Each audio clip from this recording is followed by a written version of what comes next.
وداعيا إلى الله بإذنه وسراجا منيرا وبشر المؤمنين بأن لهم من الله فضلا كبيرا.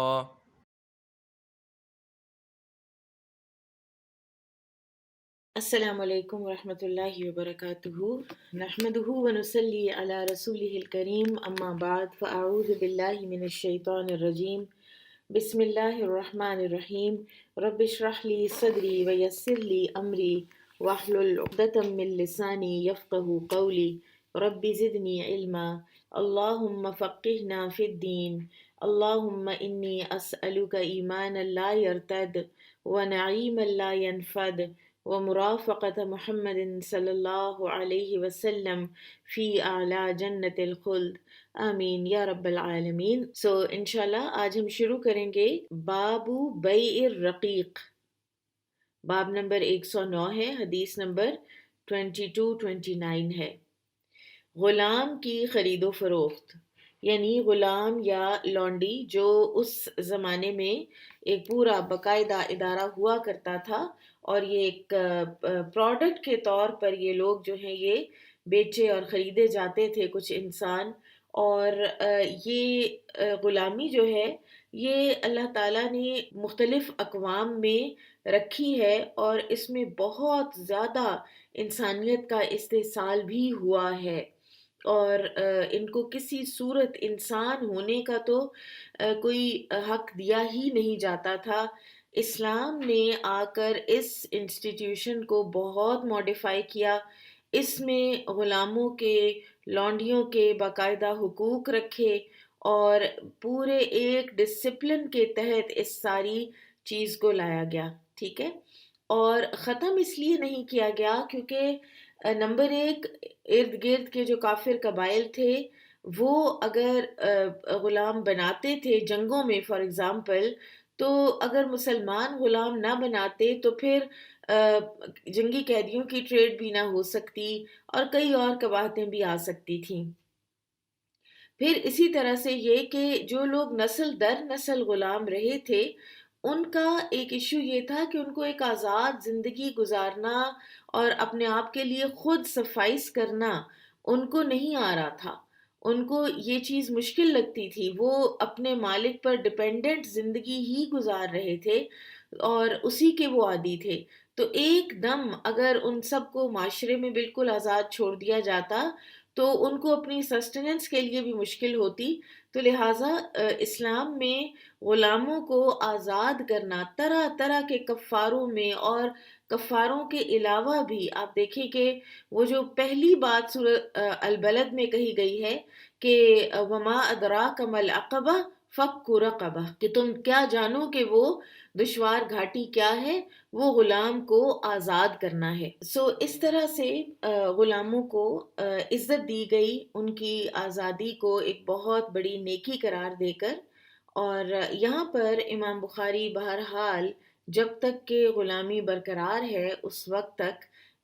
اس کے کچھ اصول اور ضوابط ان کی خرید و فروخت کے بتا رہے ہیں۔ قال حدثنا ابو الیمانی قال اخبرنا شعیب عن الزہری قال اخبرنی ابن محیریز ان ابا سعید الخدری رضی اللہ عنہ اخبرہ انہ بینما هو جالس عند النبی صلی اللہ علیہ وسلم قال یا رسول اللہ، اے اللہ کے رسول، کہ اس اسنا میں کہ ابو سعید خدری کہتے ہیں کہ وہ سب نبی صلی اللہ علیہ وسلم کے پاس بیٹھے ہوئے تھے، تو لوگوں نے کہا یا رسول اللہ انا نصیب سبین، کہ ہمیں ملتی ہیں یا ہمیں جو پہنچتی ہیں سبین لونڈیاں۔ یہاں پر سبی اصل میں تو قیدی کو کہتے ہیں یا جنگی قیدی کو، یہاں پہ مراد خاص طور پر ملک یمین لونڈیاں ہیں۔ فنحب الاسمان، تو ہم چاہتے ہیں، ہم پسند کرتے ہیں کہ ان کی قیمت حاصل کریں، یعنی ان کو بیچ لیں۔ فکیف تری، تو کیا آپ فرماتے ہیں، فی العزل، عزل کے بارے میں۔ عزل ایک کنٹرسیپشن کا طریقہ تھا جو کہ عربوں میں رائج تھا۔ فقال، تو آپ نے فرمایا، او انکم تفعلون ذلک، آپ نے فرمایا کیا تم لوگ یہ کرتے ہو؟ لا علیکم، نہ کیا کرو ایسا، اللہ تفعلوا ذالکم، کہ تم نہ کیا کرو ایسا، نہیں ہے تمہارے ذمے کہ تم ایسا کیا کرو۔ فَإِنَّهَا لَيْسَتْ نَسَمَةٌ، کہ بے شک نہیں ہے کوئی روح، کتب اللہ، کہ لکھ دیا اللہ نے، ان تخرجا، کہ وہ نکلے، یعنی آسمانوں سے نکلے اور زمین پر آئے، الا ہی خارجتن، مگر یہ کہ وہ تو نکلے گی، وہ آ کے رہے گی، یعنی چاہے تم عزل کرو چاہے نہ کرو۔ تو یہاں پر مطلب ان کا یہ تھا صحابہ کا کہ ہم اپنی لونڈیوں سے جسمانی تعلق قائم کرنا بھی چاہتے ہیں، لیکن ساتھ ہی وقت آنے پر انہیں فروخت کر کے دام کھڑے بھی کرنا چاہتے ہیں۔ تو لیکن ہم یہ بھی نہیں چاہتے کہ ہم ان کے ساتھ جو تعلق پیدا کرتے ہیں تو پھر ہمارے بچے پیدا ہوں، کوئی اولاد پیدا ہو، اور اولاد پیدا ہونے سے جو ایک بڑی قباحت ہوتی تھی کہ وہ جو لونڈی ہے وہ ام ولد بن جاتی تھی، وہ ام ولد بن جاتی تھی، اور ام ولد ایک خاص ٹائٹل ہوتا تھا اس ملک یمین کا کہ جس کو پھر آگے بیچا نہیں جا سکتا۔ تو یہ چاہتے تھے کہ یہ عزل کر لیں کہ تاکہ بچہ پیدا نہ ہو۔ تو رسول اللہ صلی اللہ علیہ وسلم نے انہیں یہ تعلیم دی کہ پھر تم ضبط نفس سے کام لو اور ان کے قریب ہی نہ جاؤ، ان کے ساتھ تعلق ہی نہ پیدا کرو، عزل نہ کرو، کیونکہ یہ تو کوئی کارگر تدبیر نہیں ہے۔ بہرحال امام بخاری جو حدیث یہاں پر لائے ہیں وہ لونڈی اور غلام کی خرید و فروخت کو ثابت کرنے کے لیے لائے ہیں۔ بابو بیع المدبر، مدبر غلام کی خرید و فروخت کا بیان۔ مدبر وہ غلام ہوتا ہے کہ جس کا مالک یہ کہے کہ میرے مرنے کے بعد تم آزاد ہو گئے، ٹھیک ہے۔ مدبر یہ دال بہرا سے کہ یہ جب پیٹھ پھیرے گا دنیا سے جائے گا جو مالک ہے، دبر پیٹھ کو کہتے ہیں نا، تو پھر تم آزاد ہو گئے۔ تو کیا ایسا مدبر غلام اپنے آقا کے مر جانے کے بعد بیچا جا سکتا ہے؟ قال حدثنا ابن نمير قال حدثنا وكيع قال حدثنا إسماعيل عن سلمة بن كهيل عن عطاء عن جابر رضي الله عنه قال باع النبي المدبر، نبی صلی اللہ علیہ وسلم نے بیچا ایک مدبر کو۔ قال حدثنا قتيبة قال حدثنا سفيان عن عمرو سمع جابر بن عبد الله رضي الله عنهما يقول باعه رسول اللہ صلی اللہ علیہ وسلم، بیچا تھا اس کو رسول اللہ صلی اللہ علیہ وسلم نے۔ اب کچھ اور احادیث ہیں جن سے ہمیں پتہ چلتا ہے کہ اس غلام کا نام یعقوب تھا۔ جن انصاری صحابی نے ان کو کہا تھا کہ آپ میرے مرنے کے بعد آزاد ہو جائیں گے، ان کا نام ابو مذکور بتایا جاتا ہے۔ تو اب جس نے خریدا تھا وہ نعیم بن عبداللہ تھے اور انہوں نے 800 درہم کے عوض خریدا تھا۔ اب اس مدبر کو کیوں بیچا گیا؟ اس لیے کہ وہ جو انصاری صحابی ابو مذکور جن کا انتقال ہوا تھا، جنہوں نے اس کو کہا تھا کہ میرے مرنے کے بعد تم آزاد ہو جاؤ گے، وہ مقروض تھے اور اس غلام کے علاوہ ان کی کوئی جائیداد نہیں تھی۔ تو پھر وصیت سے جو قرض ہے وہ اوپر ترجیح کے لیول پر رکھا جاتا ہے، کیونکہ قرض میں بہت سے دوسرے لوگوں کا حق شامل ہوتا ہے۔ تو اس سے قرض کی نزاکت کا بھی پتہ چلتا ہے کہ پھر آپ صلی اللہ علیہ وسلم نے اس کو نل اینڈ وائڈ کیا، اس وصیت کو، اور اس غلام کو بیچا اور اس کے ذریعے سے ان صحابی کا قرض اتارا۔ قال حدثني زهير بن حرب قال حدثنا يعقوب قال حدثنا أبي عن صالح قال حدث ابن شهاب أن عبيد الله أخبره أن زيد بن خالد وأبا هريرة رضي الله عنهما أخبراه أنهما سمعا رسول الله صلى الله عليه وسلم، کہ زید بن خالد اور ابو ہریرہ رضی اللہ عنہ سے روایت ہے کہ انہوں نے دونوں نے رسول اللہ صلی اللہ علیہ وسلم سے سنا، یسألو سوال کیا جا رہا تھا، عن الامتی ایک ایسی لونڈی کے بارے میں، تزنی جس نے زنا کیا ہو، ولم تحسن اور وہ شادی شدہ نہ ہو۔ قال آپ صلی اللہ علیہ وسلم نے فرمایا اجلدوہا اس کو کوڑے لگاؤ، ثم ان زنت فجلدوہا پھر وہ زنا کرے تو پھر اس کو کوڑے لگاؤ، ثم بیعوہا بعد الثالثتی او الرابعتی پھر تیسری یا چوتھی مرتبہ کے بعد فرمایا کہ اس کو فروخت کر دو۔ یہ حدیث پیچھے گزر چکی ہے اور یہاں پر دوبارہ صرف اس لیے امام بخاری لائے ہیں کہ اس سے یہ ثابت ہوا کہ بیچا جا سکتا ہے لونڈی یا غلام کو، کیونکہ آپ صلی اللہ علیہ وسلم نے فرمایا ثم بیعوها۔ قال حدثنا عبد العزيز بن عبد الله قال اخبرني الليث عن سعيد عن ابيه عن ابي هريره رضي الله عنه قال سمعت النبي صلی اللہ علیہ وسلم يقول اذا زنت امة احدكم جب تم میں سے کسی کی لونڈی زنا کرے، فتبین زناها اور ثابت ہو جائے اس کا زنا، فلیجلدها الحد تو اس کو حد کے طور پر کوڑے لگائے، ولا یثرب علیہا اور کوئی اس کی بہت زیادہ ڈانٹ ڈپٹ نہ کرے، ثم ان زنت پھر اگر وہ دوبارہ زنا کرے، فلیجلدها تو پھر اس کو کوڑے لگائے، الحد حد کے طور پر، ولا یثرب اور اس کو کسی قسم کی لعنت ملامت نہ کرے، ثم ان زنت الثالثۃ پھر اگر وہ تیسری مرتبہ زنا کرتی ہے، فتبین زناها اور ثابت ہو جاتا ہے اس کا زنا، فلیبیعها تو وہ اس کو بیچ ڈالے، چاہیے کہ وہ اس کو بیچ ڈالے، ولو بحبل من شعر اور چاہے وہ ایک رسی کے بدلے میں ہی کیوں نہ ہو۔ باب هل یسافر بالجاریہ هل یسافر کیا سفر کر سکتا ہے، بالجاریہ اپنی جاریہ کے ساتھ یعنی لونڈی کے ساتھ، قبل ان یستبرئها اس سے پہلے کہ اس کا استبرائے رحم ہوا ہو۔ استبرائے رحم کیا ہے؟ استبرائے رحم ہے کہ لونڈی ایک بندے کے پاس آئی اور ایک حیض آنا اس کا پھر ضروری ہے یہ دیکھنے کے لیے کہ کہیں وہ پریگننٹ تو نہیں ہے، کہیں وہ حاملہ تو نہیں ہے، ٹھیک ہے؟ تو استبرائے رحم سے پہلے کیا وہ اپنی جاریہ کو یا اپنی لونڈی کو لے جا سکتا ہے سفر پر؟ اور سفر کا خاص طور پر ذکر اس لیے عنوان میں امام بخاری نے کیا ہے کہ سفر کے دوران ذرا پراکسیمیٹی زیادہ ہوتی ہے، آپس میں ملنا جلنا زیادہ ہوتا ہے، تو اس میں جسمانی تعلق کا امکان زیادہ ہو جاتا ہے۔ وَلَمْ يَرَ الْحَسَنُ بَأْسًا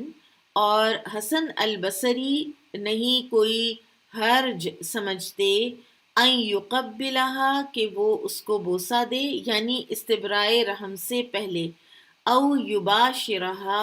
یا وہ اس کو یباشرہا یہاں پہ مراد ہے حگ کرنا یا گلے ملنا۔ وقال ابن عمر رضی اللہ عنہما اور ابن عمر رضی اللہ عنہما فرماتے ہیں اذا وہبت الولیدۃ جب کوئی ہبہ کی جائے ایسی لونڈی تو جس کے ساتھ صحبت کی گئی ہو، او بیعت یا اسے بیچا گیا ہو، او عتقت یا اس کو آزاد کیا گیا ہو، فلیستبرأ تو استبرا جو ہے رحمہا اس کے رحم کا کیسے ہوگا، بحیدۃ ایک حیض آنے پر۔ تو استبرائے رحم یعنی یہ پروف کہ وہ پریگننٹ نہیں ہے وہ ایک جو حیض ہے وہ آنے پر پتہ چلے گا۔ ولا تستبرأ العذراء عذراء کہتے ہیں، ہمارے یہاں عذراء نام بھی رکھا جاتا ہے، اور العذراء کہتے ہیں کنواری لڑکی کو، تو کنواری لڑکی کا استبرائے رحم کرنے کی ضرورت نہیں ہے۔ وقال عطاء اور عطا کہتے ہیں لا بأس ان یصیب من جاریتہ الحامل ما دون الفرج کوئی حرج نہیں کہ آدمی اپنی لونڈی کے ساتھ تمتع کرے سوائے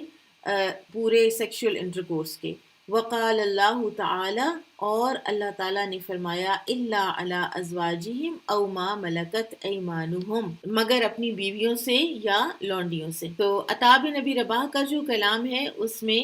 حاملہ لونڈی سے مراد وہ لونڈی ہے جو اپنے اس مالک کے علاوہ کسی پچھلے سے حاملہ ہوئی ہے،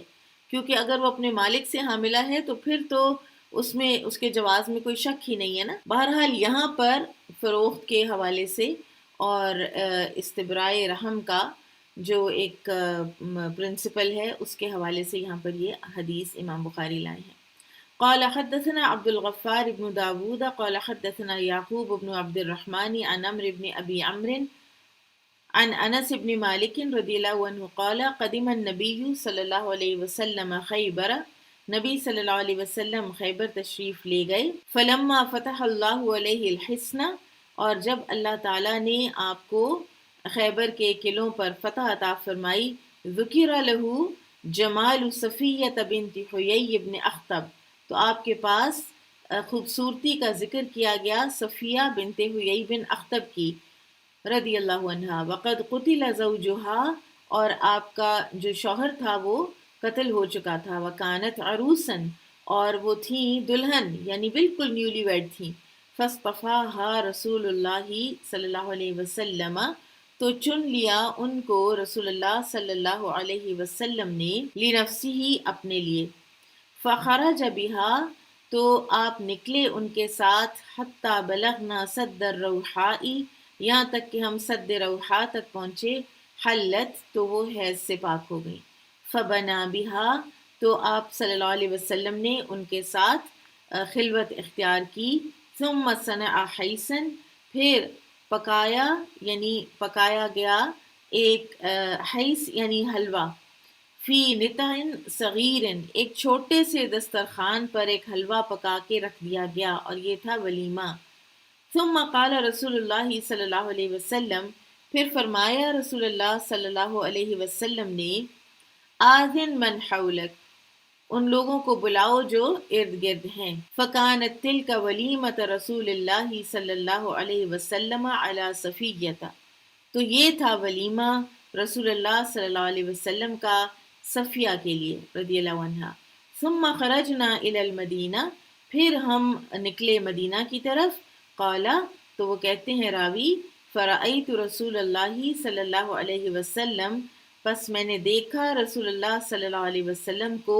یحوی، آپ ہموار کر رہے تھے، لہا، ان کے لیے، صفیہ کے لیے رضی اللہ عنہا،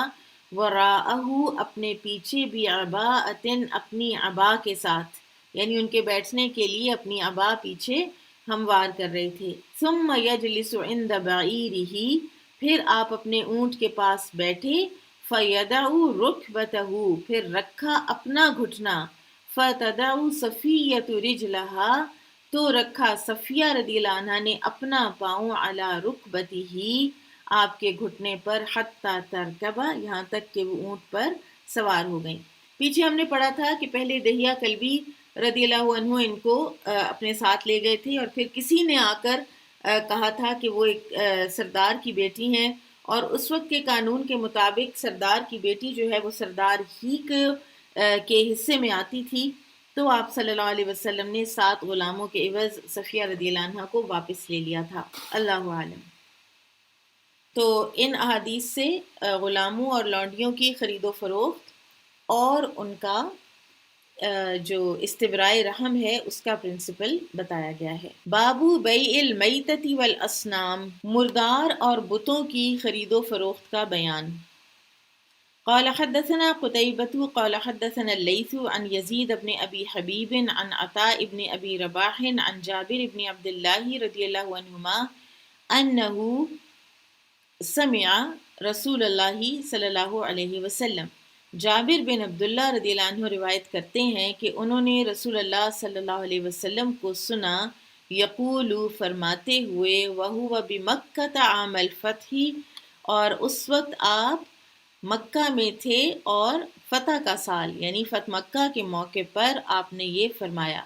ان اللہ و رسولہ، بے شک اللہ اور اس کے رسول نے، حرم بیع الخمر، حرام کیا بیچنا شراب کا یا تجارت شراب کی، والمیتتی، اور مردار کی، والخنزیری، اور سور کی، والاصنامی، اور بتوں کی۔ فقیلہ، تو کہا گیا، یا رسول اللہ، اے اللہ کے رسول صلی اللہ علیہ وسلم، ارأیت، آپ اس بارے میں کیا فرماتے ہیں، شحوم المیتتی، چربی مردار کی، فَإِنَّهَا يُطْلَى کہ بے شک پینٹ کیا جاتا ہے، ملا جاتا ہے، بہا اس سے، السفن کشتیوں کو، سفینوں کو، وَيُدْهَنُ بِهَا الْجُلُودُ اور اس کے ذریعے سے ہم کھالوں پر بھی اس کو ملتے ہیں، لگاتے ہیں تیل کے طور پہ۔ وَيَسْتَصْبِحُ بِهَا النَّاسُ مصباح کہتے ہیں چراغ کو، وَيَسْتَصْبِحُ اور روشن کرتے ہیں یعنی جلاتے ہیں دیے، بہا اس کے ذریعے سے، الناس لوگ۔ فقالا تو فرمایا، لا نہیں، ہوا حرام یہ حرام ہے۔ ثم قال رسول اللہ صلی اللہ علیہ وسلم عند ذلك پھر آپ صلی اللہ علیہ وسلم نے فرمایا اس وقت، قاتل اللہ الیہود ہلاک کرے اللہ یہود کو، تباہ و برباد کرے اللہ یہود کو۔ ان اللہ لما حرم شحومہا جب اللہ نے ان پر حرام کی چربیاں مردار کی، جملوہ تو انہوں نے ان کو پگھلا لیا۔ جمل عربی زبان میں اونٹ کو کہتے ہیں، اور عربوں میں خوبصورتی کو اگر کسی سے مناسبت دینی ہو تو وہ اونٹ سے دیتے تھے، اور بڑی پسندیدہ ایک یہ جانور تھا اور بڑا فائدہ مند ان کے لیے تھا، بینیفیشل تھا۔ تو جملوہ چربی کا پگھلانا، اور جمیل بھی اسی سے ہے، خوبصورتی کے لیے یہ لفظ استعمال ہونے لگا پھر، اور جسم میں چربی کا ہونا کیونکہ خوبصورتی کی علامت ہوتی ہے، ایک حد تک چربی کا ہونا خوبصورتی کی علامت ہوتی ہے، تو یہ لفظ جو ہے یہ ایوالو ہوتا ہوا پگھلانے کے لیے، چربی کو خصوصاً پگھلانے کے لیے استعمال ہونے لگا۔ ثم باعوہ پھر انہوں نے اس کو فروخت کیا، فاکلوا ثمنہ اور اس کی قیمت کھائی، یعنی انہوں نے ہیلا کیا جیسا کہ ان کا طریقہ تھا، اور ہیلا ہی انہوں نے سبت میں بھی کیا تھا، تو یہ بندر اور سور بنائے گئے تھے۔ تو آپ صلی اللہ علیہ وسلم نے ایک ایسی اگزامپل دے کر تو صحابہ کو منع فرمایا، مردار کی صرف کھال جو ہے اس کو استعمال کیا جا سکتا ہے، حلال جانور ہو، مردار ہو گیا ہو، اور وہ اس کی کھال ٹیننگ کے بعد حلال ہو جاتی ہے، یہ پیچھے ہم پڑھ چکے ہیں۔ وقال ابو عاصم قال حدثنا عبد الحمید قال حدثنا یزید كتب الی عطاء سمعت جابرا رضی اللہ عنہ عن النبی صلی اللہ علیہ وسلم۔ باب ثمن الکلب کتے کی قیمت کا بیان۔ قال حدثنا عبد الله بن يوسف قال أخبرنا مالك عن ابن شهاب عن أبي بكر بن عبد الرحمن عن أبي مسعود الأنصاري رضي الله عنه أن رسول الله صلی اللہ علیہ وسلم، ابو مسعود انصاری رضی اللہ عنہ سے روایت ہے کہ رسول اللہ صلی اللہ علیہ وسلم نے نہا عن ثمن الکلب منع فرمایا قیمت وصول کرنے سے کتے کی، ومہر البغی اور فاحشہ عورت کی کمائی سے، وحلوان الکاہن اور کاہن کی نظر و نیاز سے۔ قال حدثنا حجاج بن منہال قال حدثنا شعبة قال اخبرنی عون بن ابی جحیفة قال رأیت ابی، عون بن ابی جحیفہ کہتے ہیں کہ میں نے اپنے والد کو دیکھا، اشترا حجامن کہ انہوں نے ایک غلام خریدا جو کہ حجامہ کرتا تھا، فَأَمَرَ بِمَحَاجِمِهِ تو میرے والد نے اس کے حجامہ کے آلات کے بارے میں حکم دیا، فَكُسِرَتْ تو ان کو توڑ دیا گیا، فَسَأَلْتُهُ عَنْ ذَلِكَ تو میں نے ان سے اس کے بارے میں پوچھا، فَقَالَ تو آپ نے فرمایا یعنی میرے والد نے، إِنَّ رسول اللہ صلی اللہ علیہ وسلم اللہ کے رسول صلی اللہ علیہ وسلم نے نہا عن ثمن الدم خون کی قیمت سے منع کیا ہے، وثمن الکلب اور کتے کی قیمت سے، وکسب الامتی اور لونڈی کی یعنی زانیہ لونڈی کی کمائی، پروسٹیٹیوشن کا پیشہ کروانے سے منع کیا ہے، ولعن الواشمۃ والمستوشمۃ اور ٹیٹوز جلد میں وہ جو پرماننٹ ایک رنگ ہوتا ہے وہ بھروا کے وہ بھروانے والیاں اور جن کو بھر کے دیا جائے، ان دونوں پر اللہ تعالیٰ نے لعنت کی ہے، جو بھرنے والیاں ہیں، جو یہ پروفیشن اختیار کرتے ہیں لوگ، یعنی آپ دیکھیں کہ یہ جو بوٹاکس اور پتہ نہیں کیا کیا اب آ گیا ہے کہ لپس کو وہ کر دیتے ہیں، وہ اتنے موٹا کر دیتے ہیں، پھر منہ اتنے موٹے ہو جاتے ہیں، پھر کہیں وہ پنک سا کلر لپس کے اندر ایڈ ہو جاتا ہے، کہیں پہ تل ڈالے جا رہے ہیں، کہیں پورے کے پورے کارٹونز اور پتہ نہیں کیا کیا تصویریں ہی، کبھی کسی کی بیک پر، کبھی کسی کی یعنی بازو پر. کئی دفعہ آپ یہ پلیئرز کو دیکھتے ہیں تو ان کے بازو اور چیسٹ پر، اور خواتین بھی اور مرد بھی سب یہ کروا رہے ہیں، اور یہ انتہا کا ناپسندیدہ فعل ہے. اور یہ گناہ کبیرہ ہونے کا ایک جو طریقہ ہے جس سے پتہ چلتا ہے کہ یہ گناہ کبیرہ ڈکلیئر ہوا ہے، وہ یہ ہے کہ اللہ تعالیٰ اس فعل پر لعنت فرمائے. وَآكِلَ الرِّبَا، اور کھانے والا سود کا، وَمُوكِلَهُ، اور اس کو کھلانے والا، یعنی سود کی ٹرانزیکشن میں کسی بھی طرح کی ہیلپ کرنے والا، اس کو اسسٹ کرنے والا. وَلَعَنَ الْمُصَوِّرَ، اور تصویر بنانے والا، یہ جو پورٹریٹس بناتے ہیں ہو بہو کسی جاندار کی، یہ جو درخت اور پتے اور پھول اور دریا وغیرہ ہیں، ان کی بات نہیں ہو رہی. تو ان دو احادیث میں 5 احکام بیان ہوئے ہیں جن کے متعلق ہمیں شریعت میں گائیڈنس ملتی ہے کہ یہ حرام ہے. کتے کی قیمت، فاحشہ عورت کی کمائی، کاہن کی شرینی. لوگ کاہن سے غیب کی خبریں پوچھنے جاتے اور اس کو خوش کرنے کے لیے عموماً پھر جو نظر نیاز ہوتی وہ مٹھائی کی صورت میں ہوتی تھی. کوئی بھی ہو، چاہے وہ پیسے ہوں، چاہے عورتیں وہ جو اپنی سادہ ہونے میں اپنے کانوں کی بالیاں اور انگوٹھیاں اور زیور بھی اتار کے ڈال آتی ہیں، یہ سب حرام ہے. خون کی خرید و فروخت، لانڈی سے پیشہ کرانا، ٹھیک ہے، تو ان چیزوں کے بارے میں تو یہ حرام ہے. اس کے علاوہ 3 کاموں کی نشاندہی کی گئی ہے کہ جو باعث لعنت و پھٹکار ہیں. اور نمبر 1، خوبصورتی کے لیے جسم کے کسی حصے میں سرما بھرانا، ٹیٹوز لگوانا. نمبر 2، سودی کاروبار کرنا، یعنی اس کا لین دین. اور نمبر 3، تصویر کشی، جاندار کی تصویر کشی. ٹھیک ہے. بہرحال امام بخاری کا مقصد یہاں پر یہ احادیث لانے کا ہمیں کتے کی قیمت کے متعلق آگاہ کرنا ہے کہ یہ حرام اور ناجائز ہے. جو میجورٹی محدثین ہیں ان کے نزدیک تو ہر قسم کے کتے کی قیمت حرام ہے، چاہے وہ سدھایا ہوا ہو یا اس کے علاوہ ہو. تو اب بات یہ ہے کہ اس دور میں بہت سے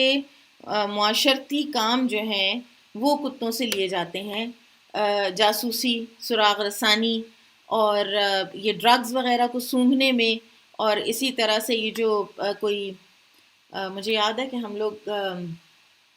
کچھ سال پہلے ہم اسپین میں گئے، ہم 5-6 لوگ تھے اور ہم حجاب والے تھے، اور ہمارے ساتھ جو مرد تھے ان کی داڑیاں تھیں.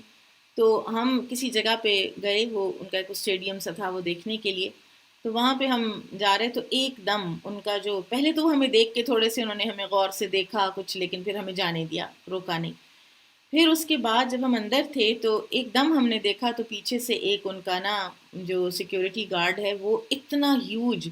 یعنی میرے کندھوں تک آ رہا تھا وہ کتا، اور ہیوج کتا، اور وہ بالکل ہمارے پاس، وہ ایسے مجھے ٹچ کر کے تقریباً وہ گزرا وہ کتا، اور وہ ہمارے پاس سے وہ گزار کے نا پہلے آگے لے گیا، پھر وہ بالکل اسی طرح اوپر سے چکر کاٹ کے واپس پھر ہمارے پاس سے وہ گزرا، اور پھر جاتا ہوا ہمیں ایسے ویو کرتا ہوا گیا. وہ ہمیں سونگ رہے تھے نا کہ ہمارے پاس کوئی ایسی چیز تو نہیں ہے کہ جو ان کے لیے نقصان دہ ہو، کہ خدا نخواستہ کوئی بوم بلاسٹ، یا عام طور پر پھر ہمارے جیسے حلیے والے لوگوں سے پھر ان کو ڈر لگتا ہے، اللہ عالم. لیکن بہرحال یہ سونگھنے کی بھی حص اللہ تعالیٰ نے ان کو بہت زیادہ دی ہے. پھر اسی طرح سے نابینا کے لیے یہ گائیڈ ڈاگ کے طور پر بھی استعمال ہوتے ہیں، ان کو ٹرین کیا جاتا ہے. اور بعض اوقات نابینا جو ویسٹ میں خاص طور پر جہاں پر انسان یعنی اولاد تو بوڑھے ماں باپ کا کوئی وہ ان کا کانسیپٹ ہی نہیں رہ گیا ہوا خیال کرنے کا، ایک مشینی زندگی ہے وہاں پر، تو وہ اپنے کتے کے ساتھ ہی ان کی زندگی گزرتی ہے، وہی ان کو لاتا ہے، لے جاتا ہے، وہی ان کو گروسری سٹور لے کے جا رہا ہے، وہی ان کو کلینک لے کے جا رہا ہے، وہی ان کو سڑک پار کروا رہا ہے. اب یہ سارے جو کام ہیں یہ کرنے کے لیے بہت زیادہ ایفرٹ اور بہت زیادہ پیسہ لگتا ہے، جو ٹریننگ ان کی جاتی ہے کتوں کی، اور ان پر بہت سارا خرچ بھی برداشت کرنا پڑتا ہے. تو پھر ان تربیت یافتہ کتوں کی بہت بھاری قیمتیں ہوتی ہیں، اور اس کی جو ہے علماء نے اجازت دی ہے. اور لیکن شوقیہ کتے رکھنا یا ایسے یہ ریسز کروانا، دوڑوں کے مقابلے کروانا اور ان میں کتوں کی ٹرافیز لینا اور پھر اس کے لیے انہیں پالنا اور ان کو بیچنا وغیرہ، یہ شریعت نے جائز نہیں رکھا ہے۔ یہاں پر کتاب البیوع ختم ہے۔ اگلی جو کتاب ہے کتاب السلم، اصل میں یہ کتاب البیوع ہی کا حصہ ہے،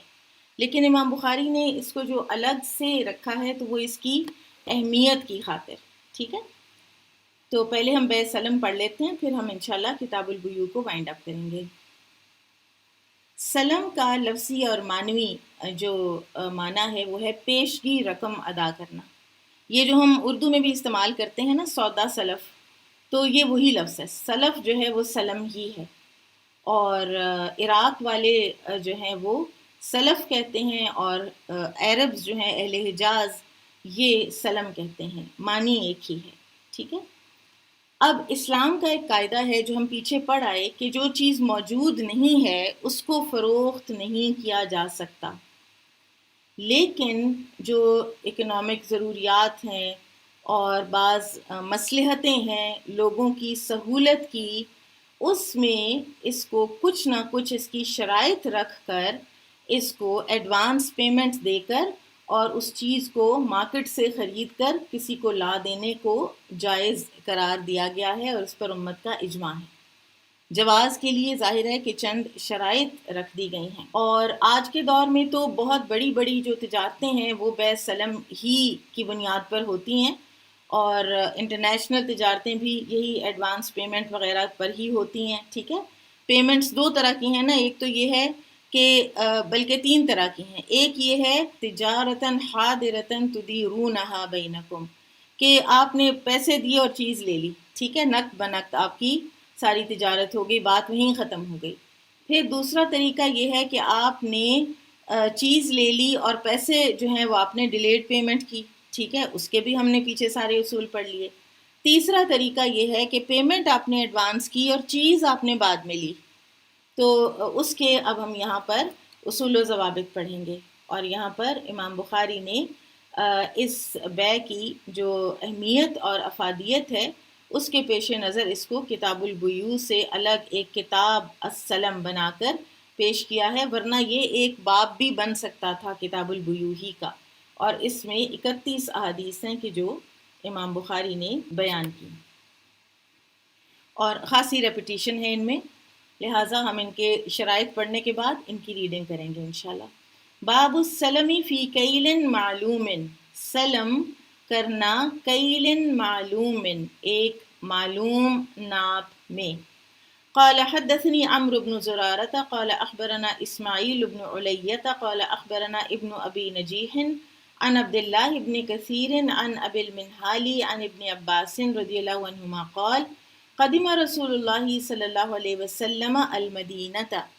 رسول اللہ صلی اللہ علیہ وسلم مدینہ تشریف لے گئے،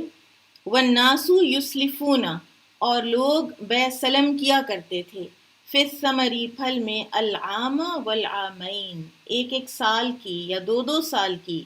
او قالا یا کہا عامین او ثلاثتن 2 سال یا 3 سال تک کی بھی کر لیتے تھے، شک کا اسماعیل، راوی اسماعیل جو ہیں ان کو شک ہوا ہے۔ فقال تو کہا، فرمایا آپ صلی اللہ علیہ وسلم نے، من سلف فی تمرن، جس نے پیشگی ادائیگی کرنی ہے کھجور میں، فلیسلف، تو اس کو چاہیے کہ پیشگی ادائیگی کرے، فی کیل معلوم، ایک معلوم ماپ کی، ووزن معلوم، اور ایک معلوم وزن کی۔ وزن تو کہتے ہیں نا ترازو کو، ترازو میں کسی چیز کو تولا کسی چیز کے اگینسٹ، ٹھیک ہے، اور کیل کہتے ہیں پیمانہ ناپنا، جیسے فار ایگزامپل آپ کہیں کہ یہ ایک گلاس جو ہے نا، اس گلاس میں جتنا آتا ہے اتنا میں نے لینا ہے، ٹھیک ہے۔ جو رورل ایریاز ہیں وہاں ابھی بھی وہ جو ایک ٹوپا ہوتا ہے، وہ اسٹیل کا ٹوپا، تو وہ گندم وغیرہ جو ہے وہ ٹوپے سے ناپی جاتی ہے، تو جیسے سا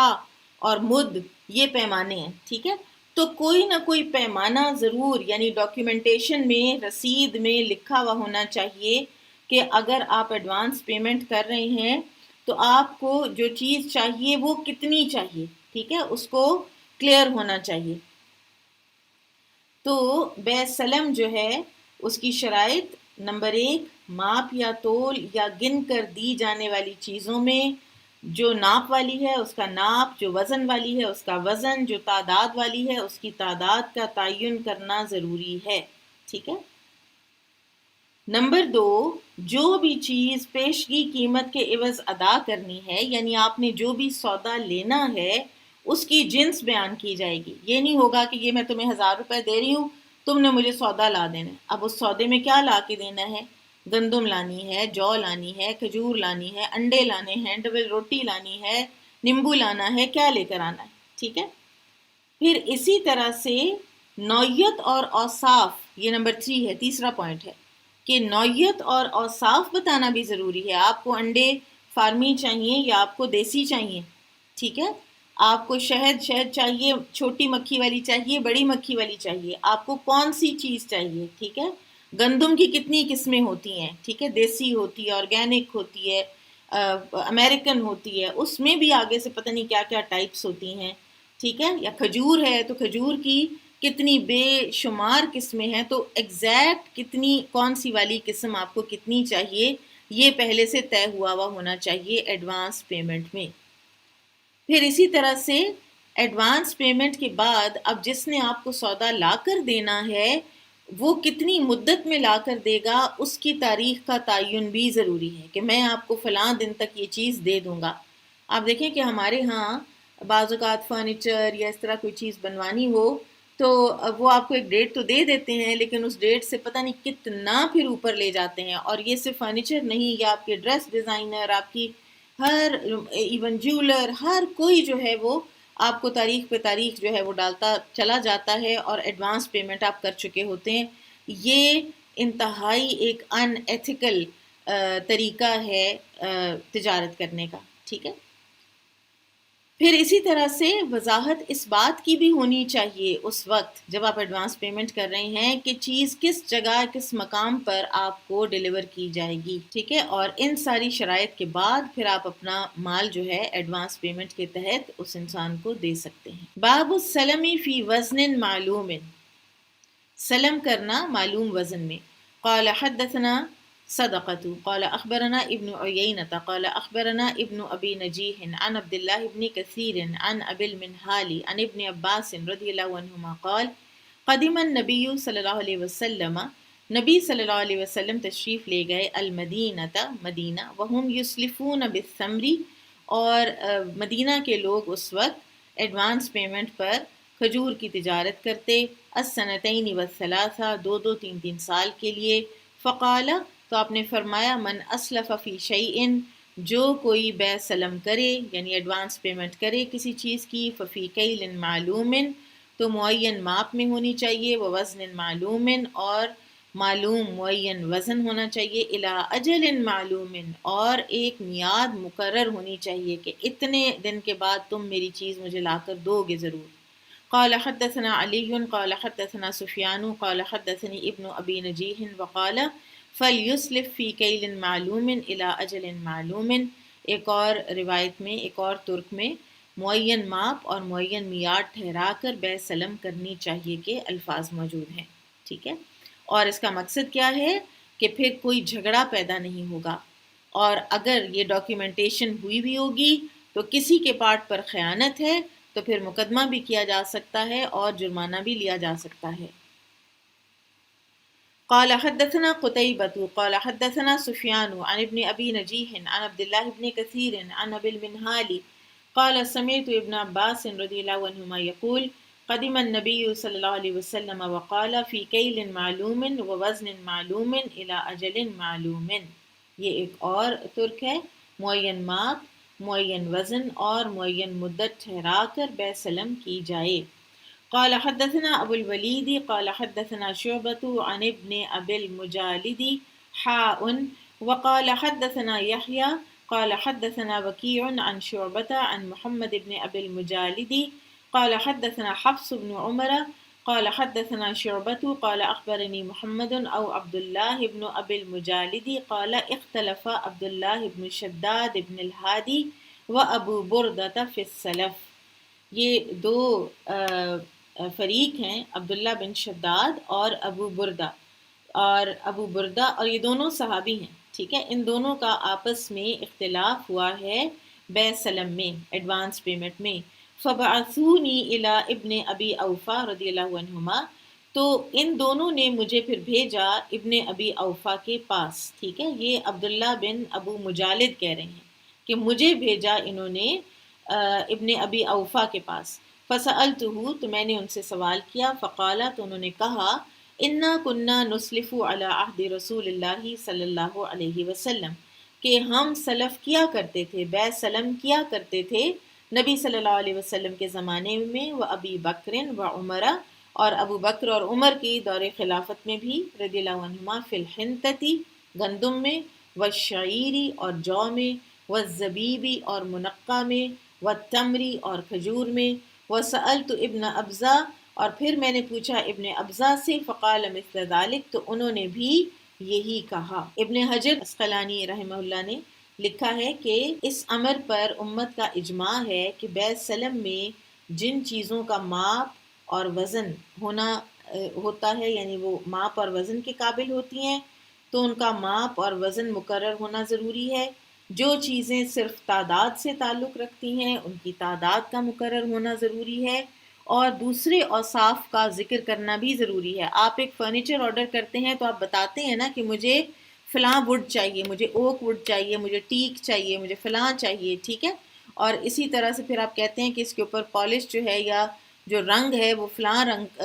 فلاں ہو، یا یہ کہ اس کو اوریجنل ہی رہنے دیں، ٹھیک ہے۔ تو اوصاف کا ذکر کرنا بھی ضروری ہے تاکہ کوئی جھگڑا بعد میں پیدا نہ ہو۔ اور یہ جو اجازت دی گئی ہے بیع سلم کی، وہ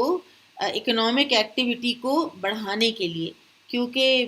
اگر ان کے پاس سرمایہ ہی نہیں ہوگا، لوگوں کے پاس، کاریگروں کے پاس یا کاشتکاروں کے پاس، تو پھر وہ کاروبار نہیں کر سکیں گے، ان کی زندگی کی گاڑی نہیں چلے گی۔ اور اس حدیث سے ہمیں یہ پتہ چلا کہ اس قسم کا لین دین مدینہ طیبہ میں بالکل عام تھا، اور رسول اللہ صلی اللہ علیہ وسلم نے اس میں کچھ اصلاحات جو ہیں وہ فرما کر تو اسے جاری رکھا۔ باب السلم الی من لیس عندہ اصل، اب یہ ایک اور ٹاپک ہے کہ کیا ایسا شخص ایڈوانس پیمنٹ لے سکتا ہے کہ جس کے پاس وہ چیز تو موجود ہی نہیں۔ پیچھے ہم نے پڑھا تھا نا کہ جب آپ کے پاس وہ چیز موجود نہیں ہے تو پھر اس کی آپ معدوم چیز کی آپ بیع نہیں کر سکتے، ٹھیک ہے۔ تو اس میں بھی پھر کچھ جو ایکسیپشنز ہیں اور کچھ ایگزیمپشنز لگائی گئی ہیں لوگوں کی سہولت اور آسانی کے لیے اور اکنامک ایکٹیویٹی کو بڑھانے کے لیے۔ قال حدثنا موسى بن اسماعيل قال حدثنا عبد الواحد قال حدثنا الشيباني قال حدثنا محمد بن ابي مجالد قال بعثني عبد الله بن شداد وابو بردة الى عبد الله بن ابي اوفى رضي الله عنهما فقالا، کہ مجھے بھیجا عبداللہ بن شداد اور ابو بردہ نے عبداللہ بن ابی اوفا رضی اللہ عنہما کے پاس، اور انہوں نے کہا مجھے کہ سل ہو، اس سے پوچھ کے آؤ، حل کان اصحاب النبی صلی اللہ علیہ وسلم، کیا رسول اللہ صلی اللہ علیہ وسلم کے صحابہ فی عہد النبی صلی اللہ علیہ وسلم، نبی صلی اللہ علیہ وسلم کے زمانے میں، یسلفون فی الحنطہ، بیع سلم کرتے تھے گندم کے معاملے میں۔ فقال عبداللہ، تو عبداللہ نے کہا، کننا نسلف، ہم لوگ بیع سلم کیا کرتے تھے نبیتا، کاشتکاروں سے، اہل الشام، شام کے کاشتکار آتے، ہم انہیں ایڈوانس پیمنٹ دیتے، فی الحنطتی والشعیری والزیتی، گندم میں بھی کرتے تھے، جو میں بھی کرتے تھے، اور تیل میں بھی کرتے تھے، فی کیل معلوم، ایک معلوم وزن کے مطابق، الی اجل معلوم، اور ایک مقررہ مدت تک، یعنی ہم پتہ ہوتا تھا کہ میں نے آپ کو یہ پیسے دیے ہیں، آپ نے مجھے اتنے چیزیں جو ہیں فلاں فلاں کوالٹی کی، فلاں فلاں والی چیزیں آپ نے مجھے لا کر دینی ہیں، ٹھیک ہے، اور اتنی مدت کے بعد لا کے دینی ہے۔ قلت، میں نے پوچھا، الی من کان اصلہ عندہ، آپ اس سے بیع سلم کرتے تھے جس کے پاس وہ سودا آلریڈی موجود ہوتا، یعنی اگر وہ گندم کا آپ کے ساتھ گندم کے پیسے لے رہے تو کیا وہ کاشتکار ہے، اس کی اپنی زمین ہے، اس کے پاس گندم ہے، وہ اگاتا ہے، ٹھیک ہے۔ اسی طرح اگر آپ نے کوئی کھجوروں کا کیا ہے یا جو کا کیا ہے، کسی بھی چیز کا کیا ہے، ٹھیک ہے، تو کیا وہ اس کے اپنے فارمز ہیں اس کے، یا اس کا اپنا کوئی کارخانہ ہے اس کا کہ جس سے وہ آپ کو وہ چیزیں دے دے؟ قال ما کننا نسألهم عن ذلك، تو ابن ابی اوفا نے کہا کہ ہم ان سے یہ پوچھتے بھی نہیں تھے۔ ثم بعثانی الی عبد الرحمن ابن ابزہ، پھر ان دونوں نے، ابو بردہ اور عبداللہ بن شداد نے مجھے بھیجا عبد الرحمن ابن ابزہ کے پاس، یعنی مزید بات کو کنفرم کرنے کے لیے۔ فسألتہ، تو ان سے بھی میں نے پوچھا، فقال، تو انہوں نے کہا، کان اصحاب النبی صلی اللہ علیہ وسلم، تھے صحابہ نبی صلی اللہ علیہ وسلم کے، یسلفون فی عہد النبی صلی اللہ علیہ وسلم، وہ بیع سلم کرتے تھے رسول اللہ صلی اللہ علیہ وسلم کے زمانے میں، وَلَمْ نَسْأَلْهُمْ، اور نہیں ہم پوچھتے تھے ان سے،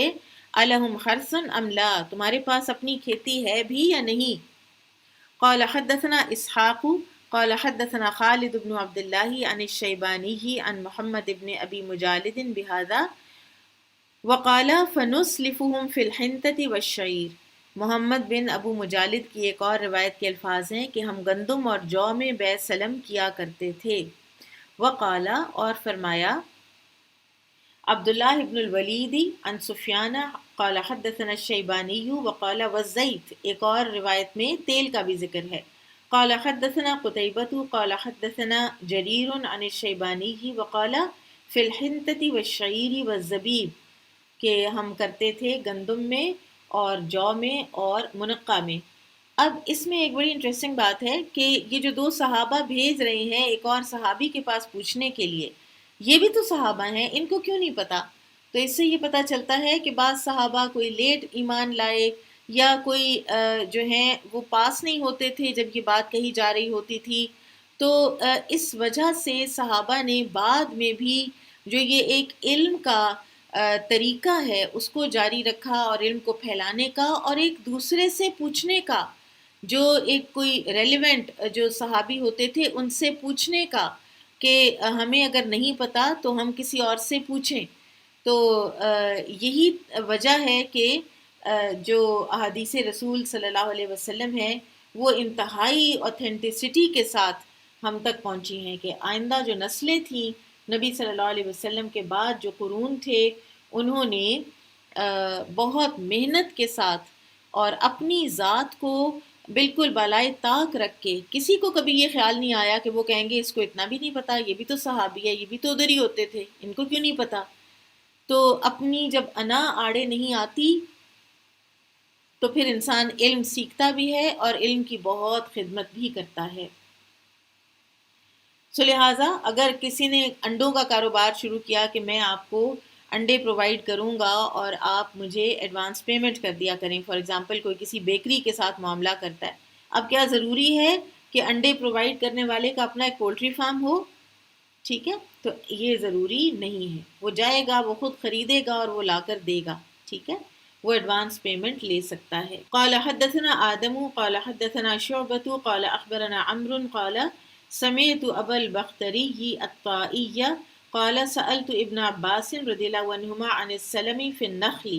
میں نے ابن عباس رضی اللہ عنہما سے بیع سلم کے بارے میں پوچھا کہ کھجور میں بیع سلم کرنا کیسا ہے؟ قال، تو انہوں نے فرمایا، نہن نبی صلی اللہ علیہ وسلم عن بیع النخل،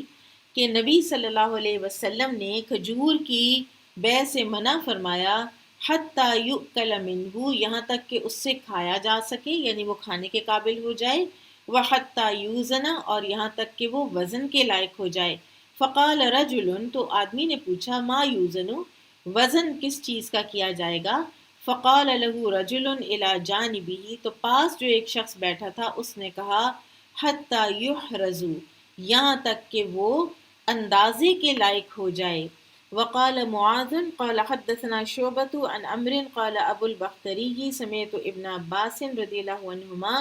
نہى النبی صلی اللہ علیہ وسلم مثلہ، یعنی ایک اور روایت میں ابن عباس سے جو روایت ہے اس میں الفاظ ہیں کہ نبی صلی اللہ علیہ وسلم نے اس جیسی بیع سے منع فرمایا ہے۔ اب آپ دیکھیے کہ ایک صورت تو یہ ہے کہ ایک آدمی ایڈوانس پیمنٹ کرتا ہے اور کہتا ہے کہ مجھے 2 کلو اجوا کھجوریں دے دینا تم، ٹھیک ہے، اور وہ مجھے پیک کر کے دے دینا، ٹھیک ہے، اور مجھے فلاں جگہ پہ دے دینا اور فلاں ڈیٹ پہ دے دینا، وہ بالکل ٹھیک ہے۔ اب اگر کوئی آدمی کہتا ہے کہ میں تمہیں ایڈوانس پیمنٹ کر رہا ہوں، ٹھیک ہے، میں تمہیں 5,000 دے رہا ہوں، مجھے فلاں درخت کی اجوا کھجور کے 2 کلو چاہیے۔ اب اس فلاں درخت کے اوپر ابھی اجوا کھجور لگی نہیں، وہ اس قابل نہیں ہوئی کہ پتہ چلے کہ اس کی کوالٹی کیا ہے، اور نہ ہی اس کا کوئی اندازہ ہوا ہے کہ اس پر سے کتنا پھل اترے گا، ٹھیک ہے، تو ایسی بے جو ہے وہ سلم جائز نہیں ہے، کیونکہ اس میں ایمبیگوٹی ہے، اس میں کسی نہ کسی فریق کا نقصان ہونے کا اندیشہ ہے۔ باب السلم فی النخل، درخت پر لگی کھجوروں کی بے سلم۔ قال حدثنا ابو الولید قال حدثنا شعبة عن عمرو عن ابی البختری قال سألت ابن عمر رضی اللہ عنہما عن السلم، کہ میں نے ابن عمر سے پوچھا سلم کے بارے میں، فی النخل کھجوروں میں، فقالا تو انہوں نے کہا، نہی عن بیع النخل حتی یصلح، نہی عن بیع النخل منع کیا گیا کھجور کی بیع سے، حتی یصلح یہاں تک کہ اس میں صلاحیت پیدا ہو جائے، وعن بیع الورق نساء بناجز، اور چاندی ادھار کے عوض نقد کو فروخت کرنے سے بھی منع کیا گیا، ادھار اور نقد چاندی، یہ سارا ہم پیچھے پڑھائیں۔ وسألت ابن عباس عن السلم فی النخل فقال، اور میں نے ابن عباس سے بے سلم کے بارے میں پوچھا کھجور کے معاملے میں، تو انہوں نے کہا، نہى النبی صلی اللہ علیہ وسلم عن بیع النخل حتی یؤکل منہ، نبی صلی اللہ علیہ وسلم نے درخت پر لگی کھجور کی خرید و فروخت سے منع فرمایا یہاں تک کہ وہ کھانے کے قابل ہو جائے، او یأکل منہ وحتی یوزن، یا لوگ کھائیں اس میں سے، اور یا یہاں تک کہ وہ وزن کے قابل ہو جائے۔ قال حدثنا محمد بن بشار قال حدثنا غندر قال حدثنا شعبة عن عمرو عن ابی البختری سألت ابن عمر رضی اللہ عنہما عن السلم فی النخل، میں نے ابن عمر سے پوچھا بے سلم کے بارے میں کھجور کے حوالے سے، فقالا تو انہوں نے کہا، نہى النبی صلی اللہ علیہ وسلم عن بیع الثمر حتی یصلح، نبی صلی اللہ علیہ وسلم نے منع فرمایا پھل کی بیع سے یہاں تک کہ اس میں صلاحیت ظاہر ہو جائے، وَنَهَا عَنِ الْوَرِقِ بِالذَّهَبِ نَسَاءً بِنَاجِزٍ، اور آپ صلی اللہ علیہ وسلم نے سونے کے عوض چاندی کی بیع سے بھی منع کیا۔ وَسَأَلْتُ ابن عباس فقالا، اور میں نے ابن عباس سے پوچھا تو انہوں نے کہا، نہى النبی صلی اللہ علیہ وسلم عن بیع النخل حتی یأکل او یؤکل، کہ بیع النخل کے بارے میں یعنی بیع سلم کھجور کے بارے میں تو آپ نے فرمایا کہ منع کیا رسول اللہ صلی اللہ علیہ وسلم نے کھجور کی بیع سے یہاں تک کہ اس میں سے کھایا جا سکے، وحتی یوزن، اور یہاں تک کہ اس کو وزن کیا جا سکے، قلت وما یوزن، میں نے پوچھا کہ کیا وزن کیا جائے گا، وزن کا کیا مطلب ہے، قال رجل عندہ، پاس بیٹھے ایک آدمی نے کہا، حتی یحرز، یعنی جو درخت کے اوپر لگا ہوا پھل ہے اس کا وزن کیسے ہو سکتا ہے، اس کا وزن یحرز یعنی اس کا اندازہ لگا کر، ٹھیک ہے، اور میں نے آپ کو بتایا تھا کہ اندازہ لگانے والے جو ہیں وہ باقاعدہ ایک پروفیشن ہوتا ہے اور باقاعدہ یہ ٹیکنیکس ہوتی ہیں، ٹھیک ہے، تو مطلب یہ ہوا کہ درخت پر لگی ہوئی کھجوروں کی خرید و فروخت اس وقت جائز ہے جب کہ وہ کھانے کے قابل ہو جائیں، استعمال کے لائق ہو جائیں، ٹھیک ہے، وزن کیا جا سکے ان کا، یعنی ان کا اندازہ لگایا جا سکے کہ اتریں گی تو اتنی اتریں گی، ٹھیک ہے، اگر پورا پکا ہوا نہ بھی ہو تو نیم پختہ تو ہونا چاہیے، ٹھیک ہے، اس سے پہلے ان کی خرید و فروخت جائز نہیں، ٹھیک ہے۔ اگر کوئی کسی خاص درخت کا تعین کیے بغیر معاملہ یہ کرتا ہے کہ یہ لو پیسے، مجھے اتنے من یا اتنے ٹوکرے کھجور چاہیے، اور تو یہ بیع سلم بالکل جائز ہے، لیکن اگر وہ یہ کہتا ہے کہ مجھے فلاں درخت کی چاہیے، فلاں باغ کی چاہیے جس پر ابھی پھل آیا نہیں ہے، تو یہ جائز نہیں ہے کیونکہ اس میں نقصان کا اندیشہ ہے۔ یہ جو ہے نا حتی یأکل او یؤکل، یأکل ہے حتیٰ کہ یعنی وہ کھانے کے قابل ہو جائے، اور یؤکل جو ہے یہ عقل یعنی اس کا کوئی وزن کیل سے ہے، ٹھیک ہے، یہ بظاہر دونوں ایک جیسے ورڈز لگ رہے ہیں لیکن فرق ان کے معنی ہے۔ باب الکفیل فی السلم، بیع سلم میں کسی کو ضامن بنانا۔ قال حدثني محمد بن سلام قال حدثنا يعلى قال حدثنا الأعمش عن إبراهيم عن الاسود عن عائشة رضی اللہ عنہا قالت اشترى رسول اللہ صلی اللہ علیہ وسلم طعاما، رسول اللہ صلی اللہ علیہ وسلم نے کھانا خریدا، اور یہ آپ نے جو جو خریدے تھے، من یہودین ایک یہودی سے، بنصیعۃ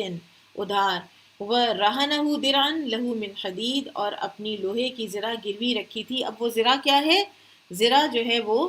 ضمانت کے طور پہ ہے کہ جب میرے پاس پیسے آئیں گے تو میں دے دوں گا، اور یہ بھی بیع سلم کی ہی ایک قسم ہے کہ آپ لینے سے پہلے اس کو کوئی نہ کوئی چیز تو دے رہے ہیں نا۔ باب الرہنی فی السلم، بیع سلم میں گروی رکھنا۔ قال حدثنی محمد بن محبوب قال حدثنا عبد الواحد قال حدثنا الاعمش قال تذاکرنا عند ابراہیم الرہن فی السلف، ہم نے ابراہیم نخعی کے سامنے بیع سلم میں گروی رکھنے کا ذکر کیا، فقالا تو انہوں نے کہا، حدثنا الاسود عن عائشہ رضی اللہ عنہا، مجھے اسود نے عائشہ رضی اللہ عنہ سے روایت کیا ہے، ان النبی صلی اللہ علیہ وسلم، کہ نبی صلی اللہ علیہ وسلم نے اشترا من یہودی، ایک یہودی سے خریدا، طعامن کھانا، یعنی جو، الی اجل معلوم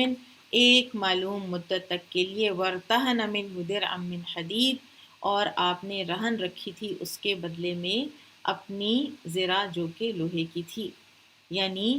جب قیمت وصول کرنے کے لیے رہن رکھی جا سکتی ہے تو خرید کردہ چیز وصول کرنے کے لیے بھی رکھی جا سکتی ہے۔ یہ ہے یہاں حدیث لانے کا مقصد۔ باب السلمی الی اجل معلوم، مقررہ مدت تک کے لیے بیع سلم کرنا۔ وبہ قال ابن عباس وابو سعید والحسن والاسود وقال ابن عمر لا بأس فی الطعام الموصوف، نہیں کوئی حرج ایک ایسا غلہ جو ہے وہ خریدنے میں، الموصوف جس کی صفات معلوم ہوں، کون سی کوالٹی ہوگی اور کون سی قسم ہوگی، بسعر معلوم، اور قیمت بھی معلوم، الی اجل معلوم، اور میعاد بھی معلوم کہ کب ڈیلیور ہوگی، ما لم یکن ذلک فی زرع لم یبدو صلاحہ، بشرطے کہ یہ غلہ کسی ایسی کھیتی کا نہ مانگا گیا ہو کہ جس کی ابھی صلاحیت ہی ظاہر نہیں ہوئی ہے۔ ٹھیک ہے، یہ بات پہلے ہو چکی۔ قال حدثنا ابو نعیم قال حدثنا سفیان عن ابن ابی نجیح عن عبد اللہ بن کثیر عن ابی المنہال عن ابن عباس رضی اللہ عنہما قال قدم النبی صلی اللہ علیہ وسلم المدینۃ، نبی صلی اللہ علیہ وسلم مدینہ تشریف لائے، وہم یسلفون فی الثمار، اور لوگ بیع سلم کیا کرتے تھے پھلوں میں، السنتین والثلاثہ، دو دو تین تین سال کے لیے، فقالا تو آپ نے فرمایا، اسلفوا فی الثمار، پھلوں میں بیع سلم کر سکتے ہو، فی کیل معلوم، لیکن ایک معلوم وزن ماپ کے ساتھ، الی اجل معلوم، اور ایک معلوم مدت تک کے لیے۔ وقال عبداللہ بن الولید قال حدثنا سفیان قال حدثنا ابن ابی نجیح وقال فی کیل معلوم ووزن معلوم، پھلوں کا ماپ یا وزن معلوم ہو۔ قال حدثنا محمد بن مقاتل قال اخبرنا عبد اللہ قال اخبرنا سفیان عن سلیمان الشیبانی عن محمد بن ابی المجالد قال ارسلنی ابو بردۃ وعبد اللہ بن شداد الی عبد الرحمن بن ابزہ وعبد اللہ بن ابی اوفا۔ یہ پھر وہی حدیث ہے کہ محمد بن ابی مجالد کہتے ہیں کہ ابو بردہ اور عبداللہ بن شداد نے مجھے عبد الرحمن بن ابزہ اور عبداللہ بن ابی اوفا کے پاس بھیجا، فسألتہما عن السلف، تو میں نے ان دونوں سے پوچھا بیع سلم کے بارے میں، فقالا تو دونوں نے کہا، کننا نصیب المغانم، کہ ہمیں ملتے تھے غنائم، مال غنیمت، مع رسول اللہ صلی اللہ علیہ وسلم، رسول اللہ صلی اللہ علیہ وسلم کے ساتھ، فکان یأتینا انبات، تو ہمارے پاس آیا کرتے تھے کاشتکار، من انبات الشام، شام کے کاشتکاروں میں سے، سریا سے، فنسلفہم فی الحنطۃ والشعیر والزبیب، تو ہم بیع سلم کر لیا کرتے تھے ان کے ساتھ گندم، جو اور منقع کے بدلے میں، یعنی ہم ایڈوانس پیمنٹ کیا کرتے تھے، الی اجل مسمى، ایک مقررہ مدت تک، قالا وہ کہتے ہیں راوی، قلتو میں نے پوچھا، اکان لہم زرع، ان کے پاس کھیتی ہوتی تھی، فارمز ہوتے تھے ان کے جو آپ ان کو کہتے تھے کہ مجھے گندم دینا، تو کیا وہ گندم فارم کا اونر تھا؟ او لم یکن لہم زرع، یا ان کے پاس کوئی کھیتی نہیں ہوتی تھی؟ قال ما كنا نسألهم عن ذلك، تو انہوں نے کہا کہ یہ ہم نہیں پوچھتے تھے ان سے، یہ تو کاروبار تھا، وہ جہاں سے بھی لائے اس نے مجھے لا کر دینا ہے۔ ٹھیک ہے۔ باب السلمی الی ان تنتج الناقہ، بیع سلم کرنا اونٹنی کے بچہ جننے کی مدت تک کے لیے، قال حدثني موسى بن إسماعيل قال أخبرنا جويرية النافع عن عبد الله رضي الله عنه قال كانوا يتبايعون الجزور کہ لوگ کر لیا کرتے تھے خرید و فروخت یا بیع کا معاملہ الجزور اونٹوں کا الی حبل الحبلہ حبل الحبلہ کی مدت کا وعدہ. اور وہ کیا ہوتا ہے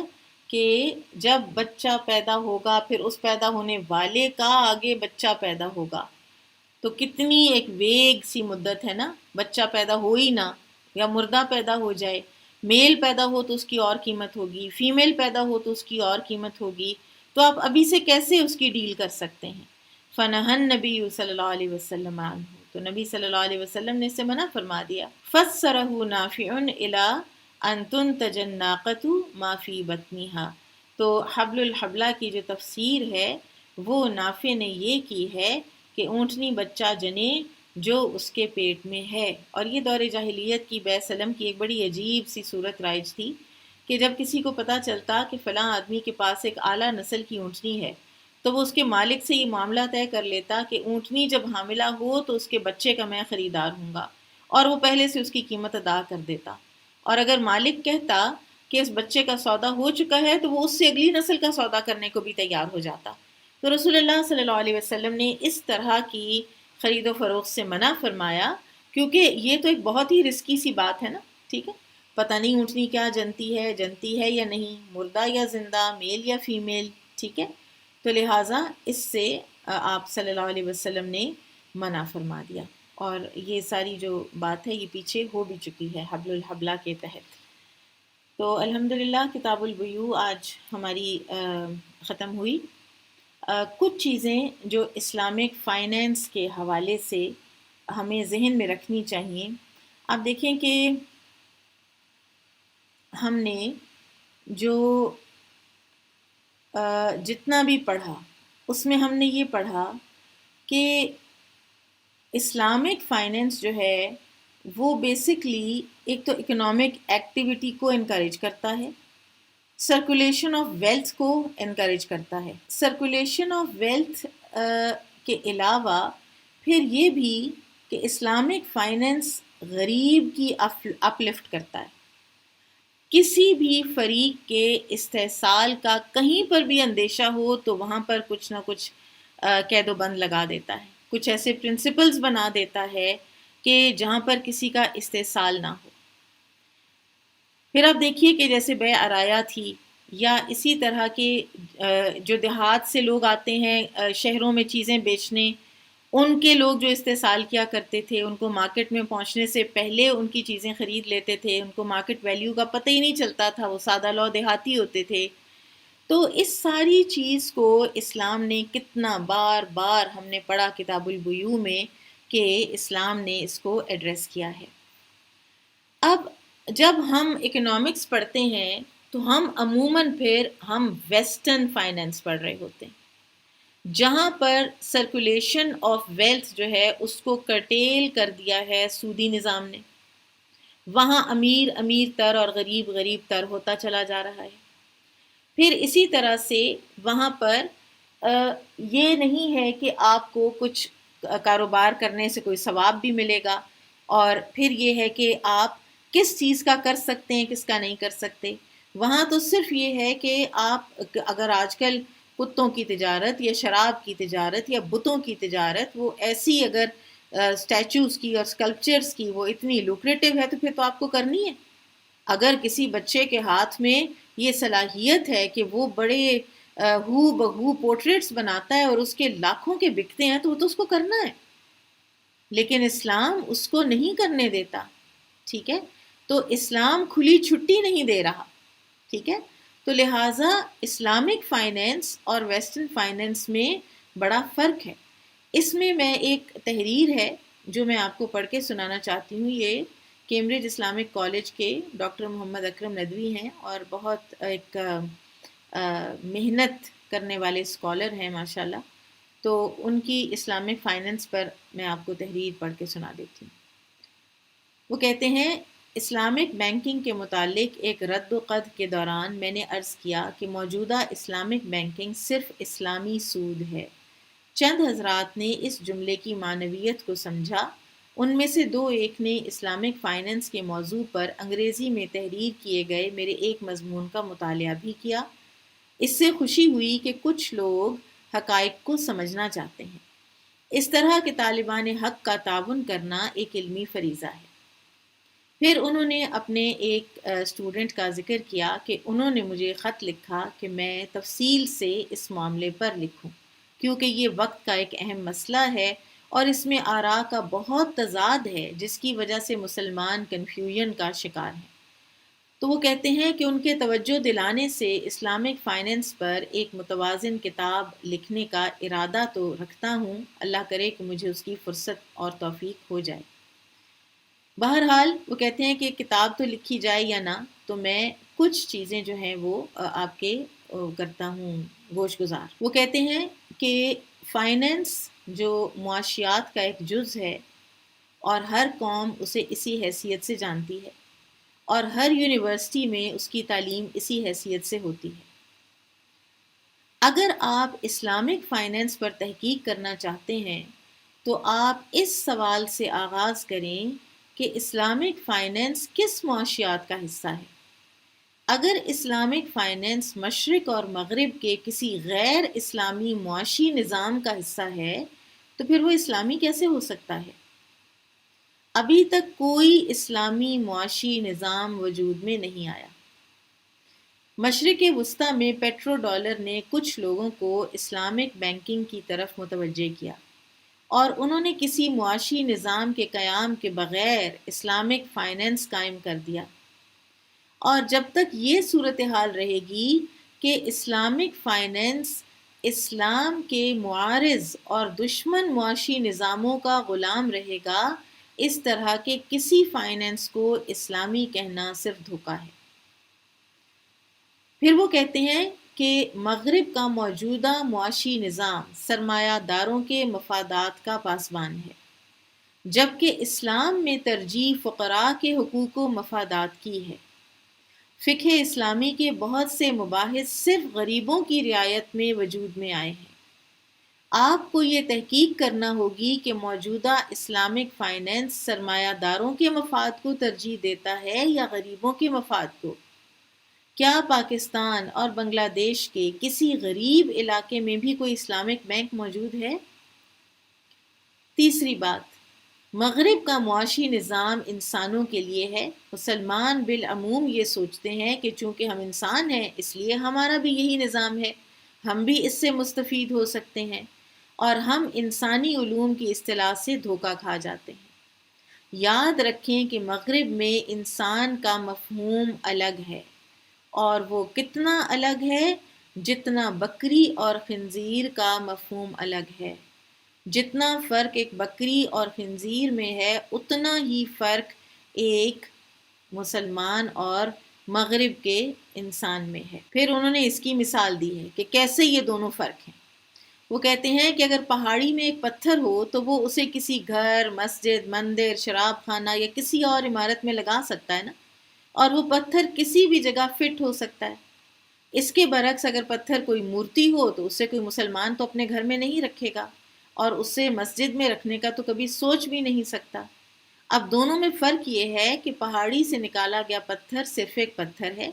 اس کے ساتھ کوئی مناسبت نہیں ہے، کسی قدر کا اضافہ نہیں ہے، جبکہ جب وہ مورتی بنا تو پھر اس کے ساتھ ایک قدر کا اضافہ ہو گیا، اب وہ مورتی بن گیا ہے، تو اب یہ ہمارے لیے قابل قبول نہیں ہوتا۔ اب عصر حاضر میں یہ جو اصطلاح ہے انسانی علوم،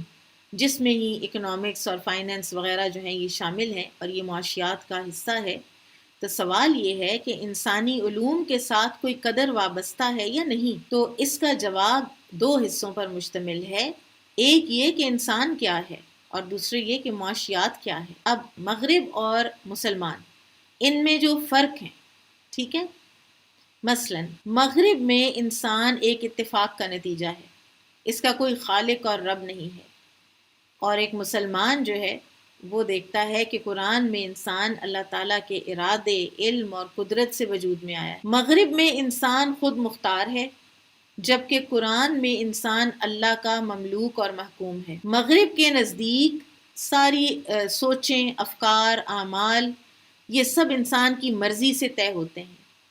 جبکہ قرآن میں یہ قدریں خالق کائنات کی طے کردہ ہیں اور انسان انہیں فطرت اور حواس اور عقل اور وحی سے جان سکتا ہے۔ چوتھا فرق، مغرب میں انسان کی زندگی اسی دنیا تک محدود ہے اور قرآن میں دنیا کی زندگی دارالعمل ہے اور آخرت دارالجزا ہے۔ پانچواں فرق، مغرب میں انسان کا مقصد زندگی ہے، یعنی اس پلانٹ ارتھ کی زندگی، اور آخر حد تک اس سے لذت اندوزی حاصل کرنا اور آخری حد تک منافع خوری کرنا، جبکہ قرآن میں انسان کا مقصد ہے کہ خدا کی غلامی اور اس کی مرضی کا حصول، خواہ اس کے لیے لذتوں اور بہت سے نفعوں کو قربان کرنا پڑے۔ پھر وہ کہتے ہیں کہ اس کے علاوہ اور بھی فرق ہیں، لیکن یہاں ہم اسی پر اکتفا کرتے ہیں تاکہ واضح ہو جائے کہ مغرب کا انسان اور قرآن کا انسان دو الگ الگ حقیقتیں ہیں، دونوں کا قبلہ جدا ہے، دونوں کے مناہج جدا ہیں، اور انسان کے مفہوم میں اس اختلاف کا اثر انسانی علوم پر بھی گہرا ہے۔ تو گفتگو چونکہ معاشیات کی ہو رہی ہے، تو پھر معاشیات کے حوالے سے یہ جو فرق ہیں یہ ہمیں کس طرح سے اثر انداز ہوتے ہیں۔ مثلاً مغرب کی معاشی نظریات اور قرآن کے معاشی نظریات میں اختلاف ہے۔ مغرب کا معاشی نظام مغرب کے انسان کے لیے بنایا گیا ہے، یہ معاشی نظام قرآنی انسان کی قدروں کے منافی ہے، اس نظام کو قرآنی انسان پر منطبق نہیں کیا جا سکتا۔ مغرب کے نزدیک چونکہ انسان کا مقصد زندگی ہے، یہاں کی زندگی، آخری حد تک لذت اندوزی اور آخری حد تک منافع خوری، اس لیے مغرب کے سارے معاشی نظریات اسی فکر کی عکاسی کرتے ہیں۔ تو میرا خیال ہے کہ بات کلیئر ہو گئی۔ کچھ تھوڑی سی اور باتیں انہوں نے کہی ہیں کہ جو ذرا زیادہ وہ اکنامکس کی ٹرمینالوجی والی ہیں، تو ان کو میں نے اسکپ کر دیا ہے۔ تو بیسکلی بات یہ ہے کہ اسلام کی معاشیات جو ہیں وہ اسلام کے کتاب البیوع جو ہے احادیث میں اور جو قرآن کے بتائے ہوئے معاشی جو اصول ہیں ان کے تحت ہونی چاہیے، نہ کہ مغرب سے اصول اٹھا کر ان کو اسلامائز کیا جائے۔ ٹھیک ہے، وہ کہتے ہیں کہ وہ اسلامائز نہیں ہو سکتے۔ اب کیونکہ ہم نے ایک بینکر کو بلا کر اور ایک سی اے کو بلا کر ہم نے اسلامک بینکنگ پر ایک لیا تھا ایک جو ہے ان کا ویو، اور انہوں نے اس کی تعریف کی تھی اور انہوں نے اس میں اس کو اسلامک ہی ڈکلیئر کیا تھا، تو میں نے یہ مناسب سمجھا کہ پھر دوسری جو پوائنٹ آف ویو ہے وہ بھی سامنے ضرور رکھ دیا جائے، اور ہو سکتا ہے کہ اس میں کچھ لوگوں کے فائدے کے لیے کچھ حلال چیزیں ہوں، ٹھیک ہے، کیونکہ کوشش تو ادھر بھی کافی کی جا رہی ہے، ٹھیک ہے، تو لیکن اس کو یہ نہیں کہا جا سکتا کہ وہ مکمل طور پر ایک اسلامی نظام ہے۔ مکمل طور پر اسلامی نظام جو ہوتا ہے وہ بینکس تک محدود نہیں ہوتا، اس کے اثرات، اس کے ثمرات پوری کی پوری سوسائٹی میں نظر آتے ہیں، جبکہ اسلامک بینکس کے بہرحال اثرات، ثمرات انہی لوگوں میں نظر آتے ہیں جن لوگوں کو حبیب بینک سے یا نیشنل بینک سے کوئی فائدہ حاصل ہوتا ہے، وہی اس فائدے کو اپنے ذہن کی، اپنی ضمیر کی آواز کو دبانے کے لیے وہ کسی اسلامک بینک میں سے وہ فائدہ اٹھا لیتے ہیں، لیکن غریب کا تو ویسے کا ویسے ہی حال رہتا ہے نا، ٹھیک ہے۔ تو یہ تھی کتاب البیوع، اور انشاءاللہ سبحانک اللہم و بحمدک اشہد ان لا الہ الا انت استغفرک و اتوب الیک۔ السلام علیکم ورحمۃ اللہ وبرکاتہ۔